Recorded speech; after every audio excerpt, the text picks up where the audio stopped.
Hey everybody, Adam here with Sports Capitalist, coming at you with my very first breakdown video for NASCAR. So thank you to everybody that's watching and everybody that's followed us throughout almost a year now through the Sports Capitalist.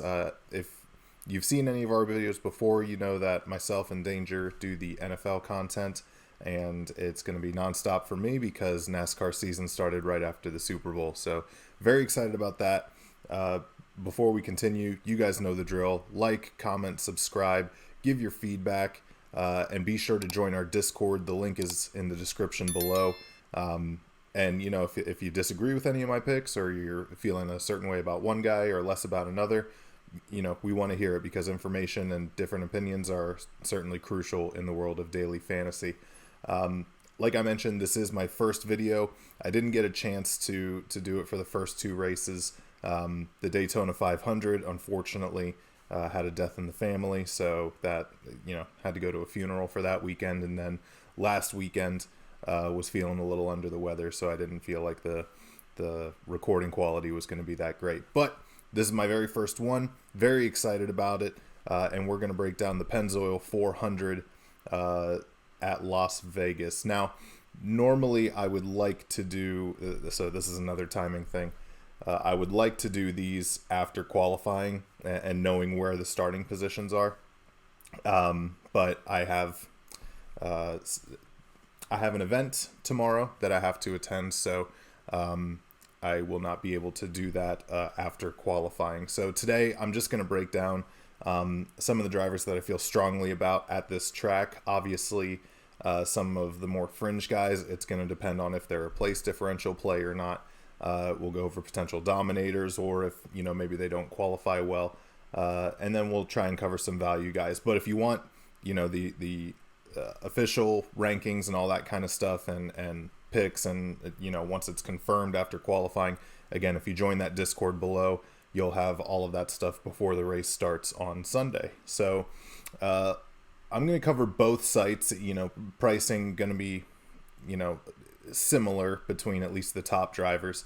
So we're going to dive into FanDuel first, and any guys that maybe I feel differently about on DraftKings, because I know there's a lot of DraftKings content out there. I don't think FanDuel gets enough love, and rightfully so. Their contests aren't that great, but I prefer to play on FanDuel, so we'll cover that.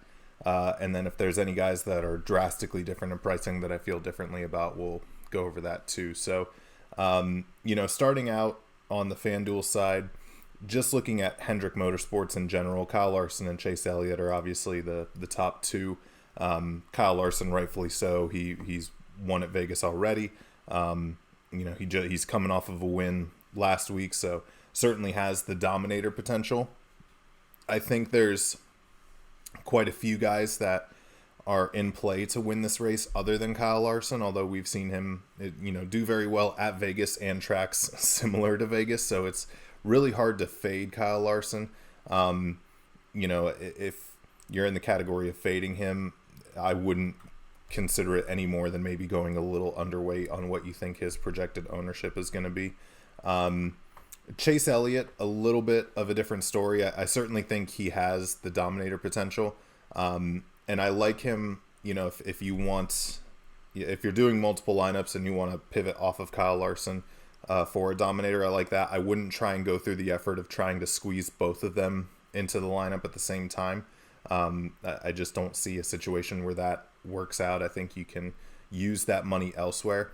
The other Hendrick guys, scrolling down a little bit, I love William Byron this week. I really don't care where he qualifies. I am in love with William Byron this week, whether it's a place differential play or potential dominator or race winner.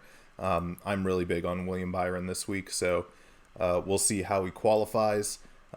Maybe that, you know, adds even more value, but especially at 1,100 on FanDuel, that's pretty nuts misprice in my opinion. I think he's a real threat to win the race. I think he was a threat to win last week before something happened with his tire or something like that, where he just decided to crash into Tyler Reddick, who had already had a flat tire.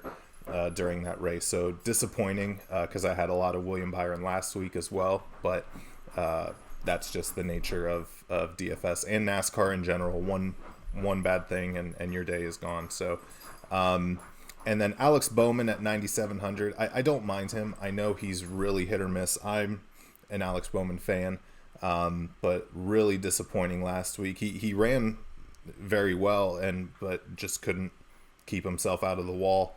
And I think we're going to see some more of that, throughout these first few races of the season, for multiple drivers as they figure out this next gen car. But I don't mind him as a play this week.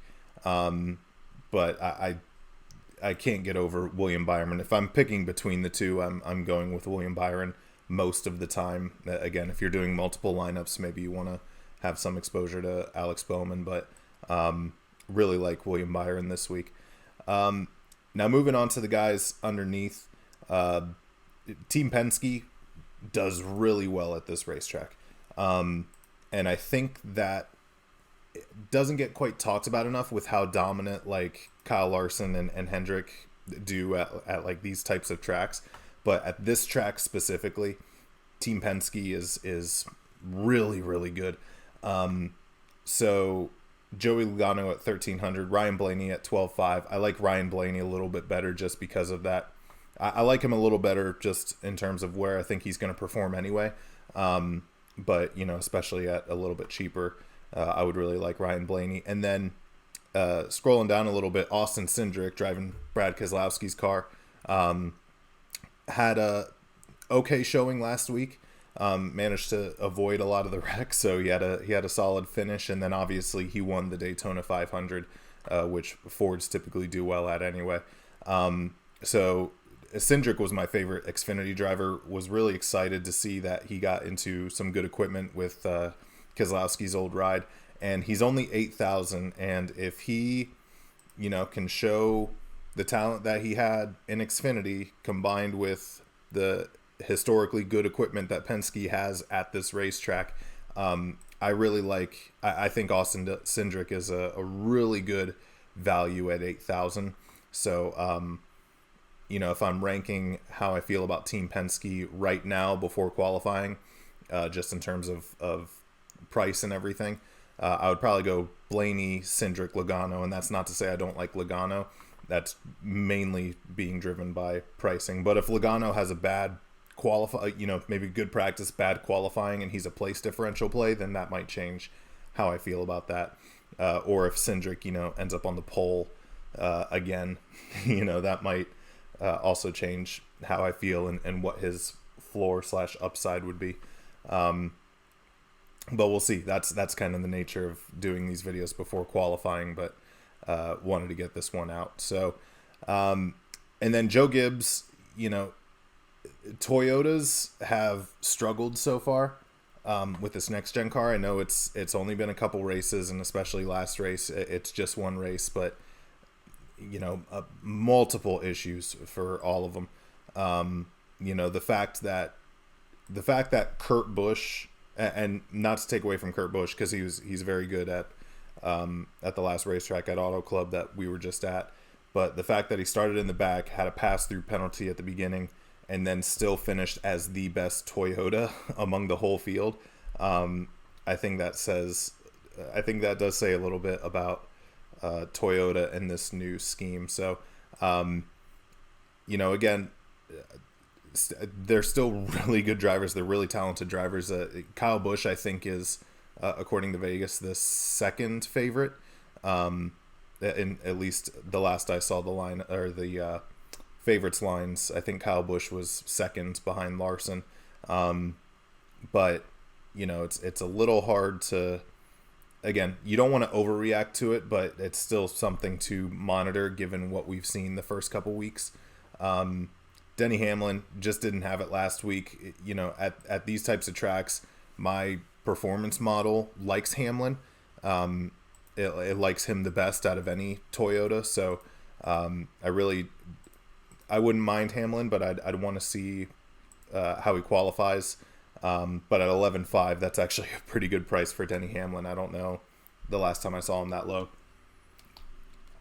And then Martin Truex Jr. He's a threat to win any race.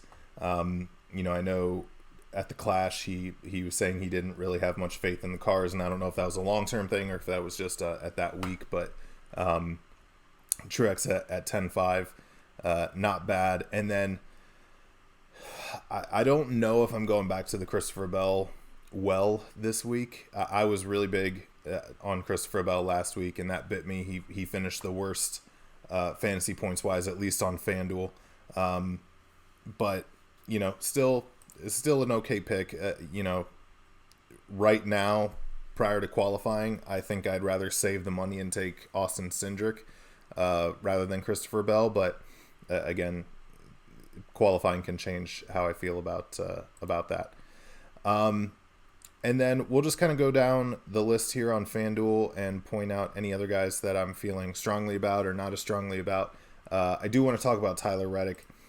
I mean, just a dominant performance last week at Auto Club prior to just getting a flat tire, and then William Byron wrecks into him, and then that was effectively the end of his day. But he led almost half that race, which was the most laps that he'd ever led in his career. It was more laps than he'd led total in his career prior to that race, and he had an extremely fast car.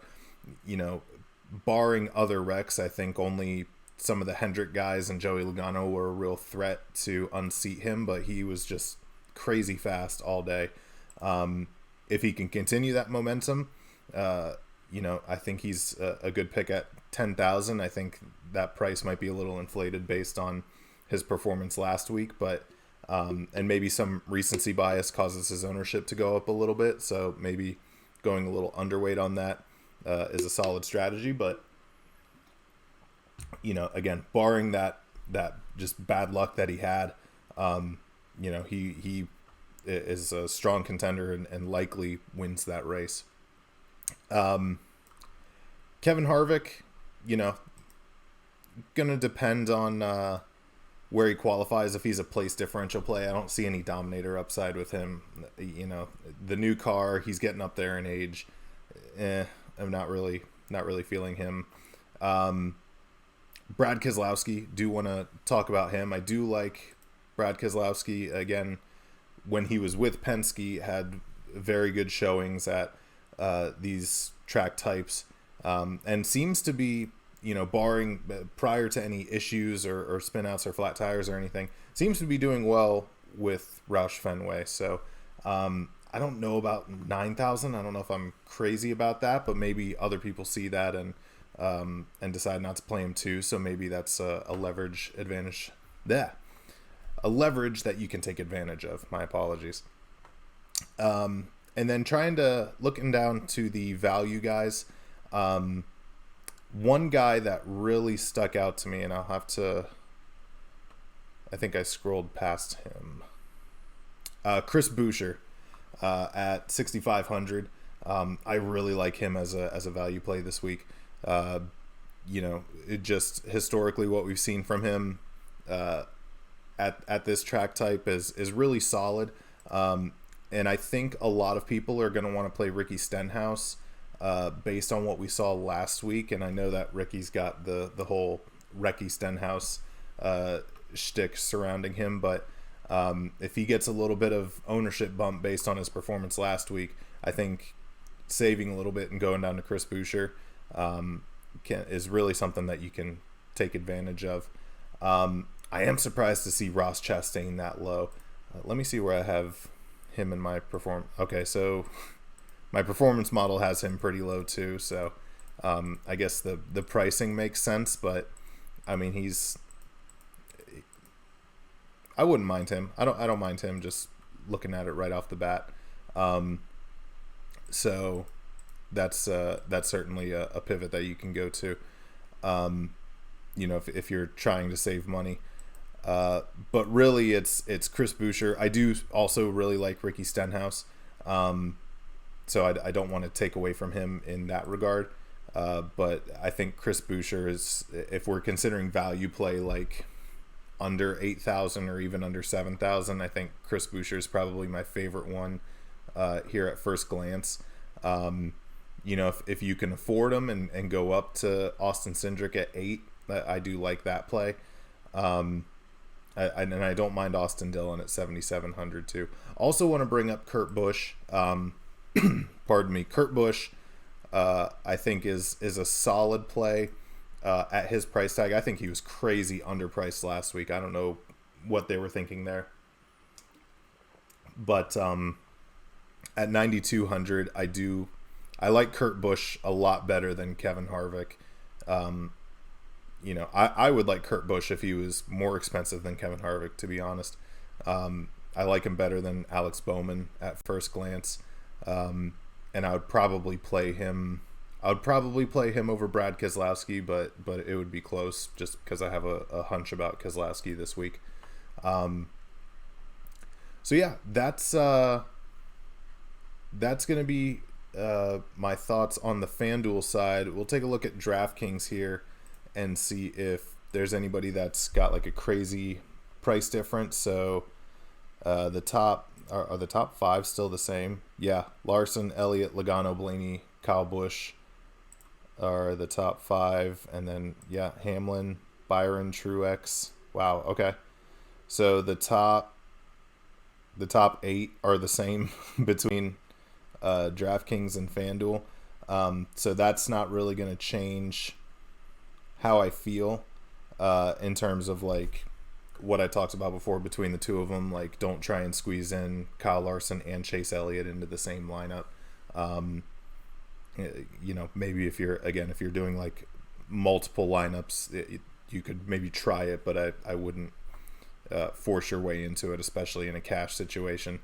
William Byron at 9,800 on DraftKings is nuts. I absolutely love that pick.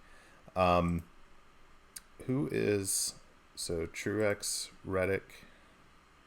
Wow, okay. So it is pretty much the same order almost up through Reddick. So not even, I think like the top 10 even are about the same between FanDuel and DraftKings.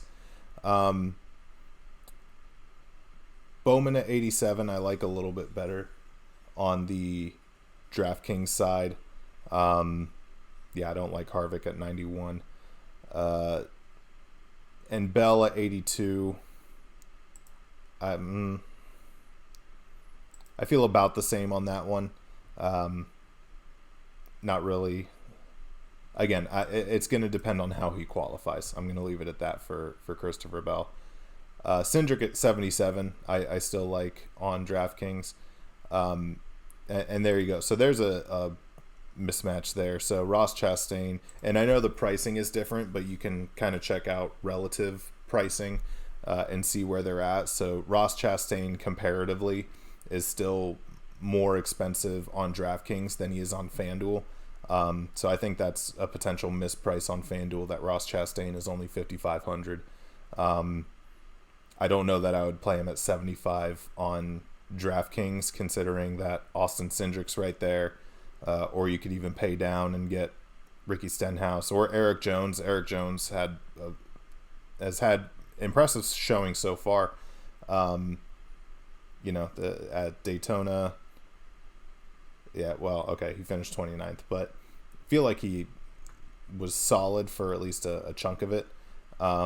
He had 3 laps led, 6 fastest laps, so that wasn't bad. And then obviously last week, I mean, he was running, top 5 for most of the day.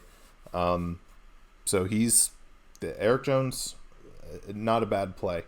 I think I'd still maybe rather play Stenhouse, but that's going to depend on starting position, I think. And then going down, I don't know.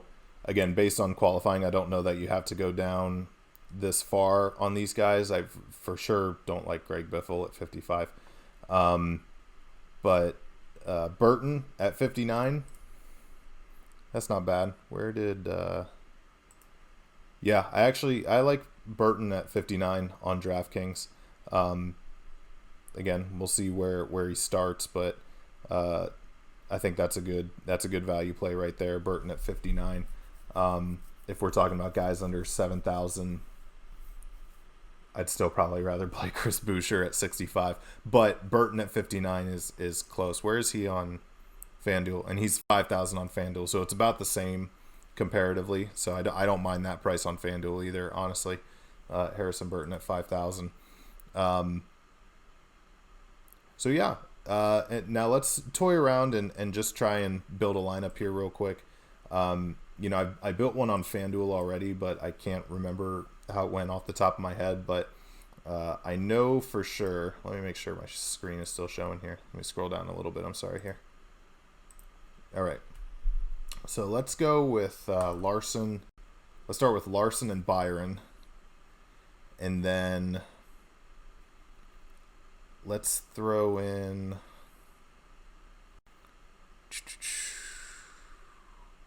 I don't know how much higher I want to go right off the bat there. So let's scroll down. Let's grab Boucher at 65. What does that leave us?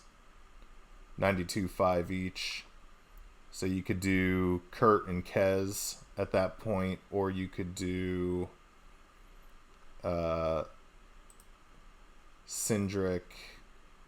Truex or Cindric Reddick. Let's take up Boucher and go down further. Let's see Ross Chastain. Let's see what kind of flexibility that gives us. So Ross Chastain allows me to go up to Hamlin. I don't mind that.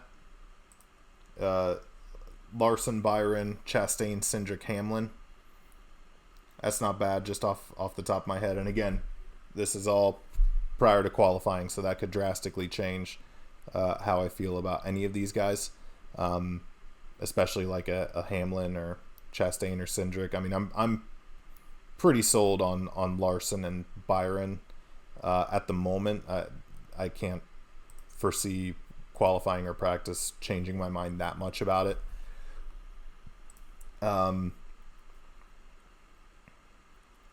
But then, again, you could take out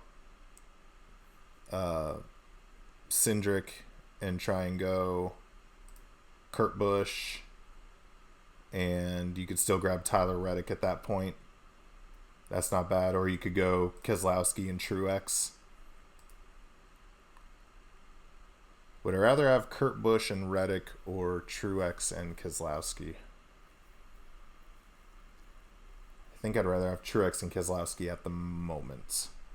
But again, we'll just have to see what tomorrow brings. I'm recording this on Friday night. Again, I have a prior engagement tomorrow. Just finished the truck race. Great finish to that trucks race. If you didn't catch it, certainly go to YouTube and watch the highlights. So yeah, that's not bad. Now, if let's say we didn't want to do Larson for whatever reason, we can. Let's say we go down to like Blaney. So Blaney, Byron. Let's take out Truex and see how high up we can go. Kyle Busch. So Blaney, Byron, Chastain, Keselowski, Kyle Busch. That's not bad.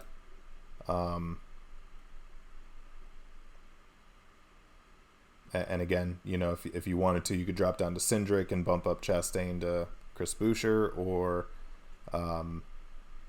let's even try and go up to Stenhouse for that other one.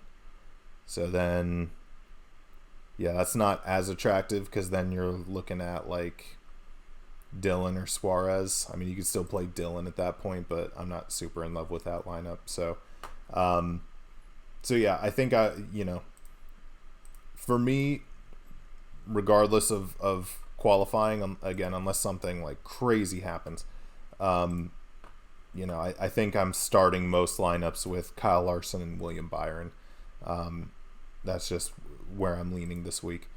On the DraftKings side, we'll start the same way. Kyle Larson, William Byron. DraftKings, since there's 6 spots, you tend to need to dig down a little bit more. So let's plug in Burton at 59. So that leaves us with 76 average per driver. Let's throw in Boucher at 65. And then you could get,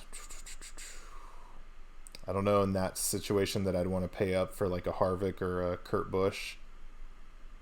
You could go to like Keselowski and then still get Austin Dillon or Austin Cindric here. Larson, Byron, Burton, Boucher, Keselowski, Cindric. I think that's pretty solid. If I took out Keselowski, where could I?